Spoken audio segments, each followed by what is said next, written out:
So you listen to your favorite truth teller, but all of a sudden you see people write "control opposition" in the comment section.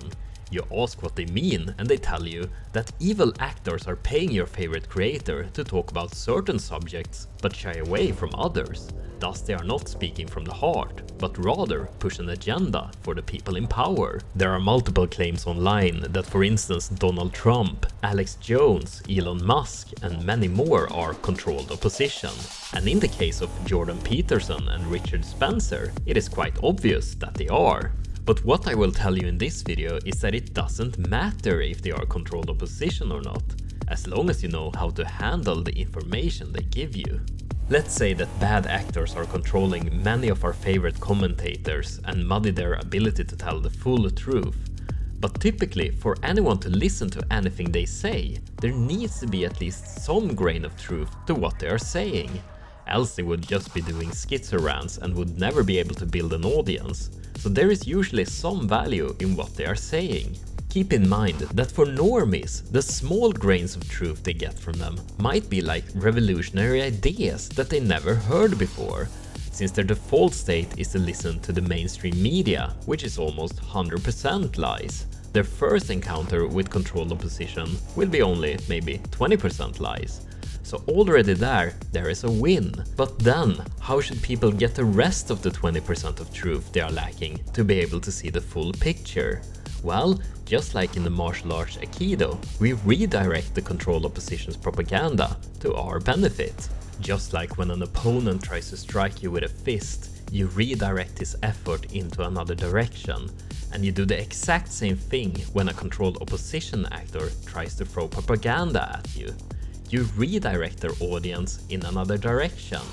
Thus their effort of subversion will have the opposite effect. Let's say you have a die-hard Jordan Peterson fan. Peterson is a great force for good in the regards of trying to prevent groomers and greedy doctors from giving zipper tits to young girls. His self-help advice is also decent, but when it comes to dating and intersexual dynamics, he is totally clueless. This is where people should use Peterson as a stepping stone to find Rollo Tomassi.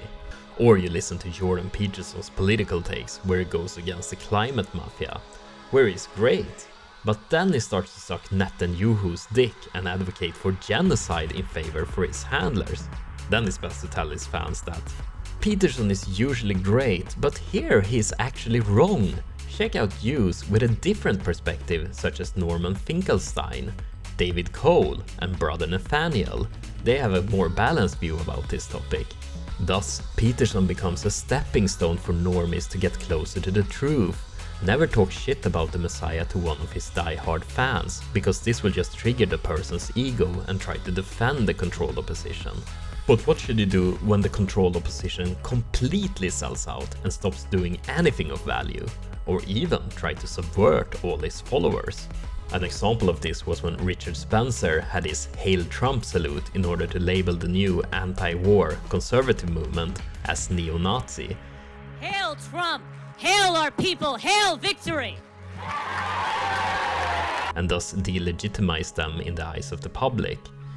Then, if this happens, you promptly leave and disavow this person for all future. If he ever makes a political statement again, you just call him a glowy and troll him into irrelevancy. Many people have the concern that Elon Musk is controlled opposition, where he gives us free speech on Twitter at the moment, just to be able to ship our brains in the future, in order for the globalists to be able to take total control. This is based on his ties to the US military through SpaceX, the Illuminati imagery his mother is posing with, and the cameras he has on every vehicle to allegedly spy on everything. I personally do not believe he has bad intentions, but let's say he has, and keep in mind that they can find dirt on people to extort them, so even the best of intended actors can become compromised at any moment. Let's say Musk is controlled opposition. How do you handle it? It's simple. You take the good things he gives you and you reject the bad things. The good things include freedom from the gas pump and car service, the ability to expose big pharma on Twitter, high-speed internet in remote places. And if he waves a Neuralink in your face so that you can send ads straight into your frontal cortex unless you pay for Twitter Blue, you simply reject his product. And then, for the things he's wrong about, like not letting Alex Jones back on Twitter because he questioned the Sandy Hook massacre, you tell his followers that it's wrong to ban someone from questioning terrorist attacks because the government has a track record of staging them, like Operation Gladio, where NATO committed false flag terror attacks in Western Europe in order to blame it on communists. If this was done again today, we wouldn't be able to expose them on Twitter as long as they killed people. This incentivizes Glowis to actually kill people, because then the crimes cannot be investigated. Another aspect of this is that people say that they won't go out and vote because all of the alternatives are controlled opposition.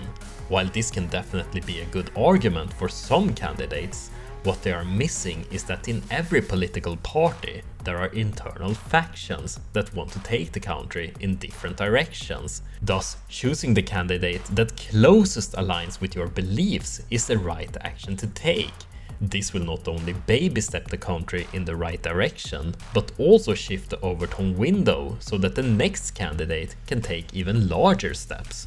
So even if the candidate is controlled opposition, in certain aspects, as long as he is better than the alternative, you should vote for him.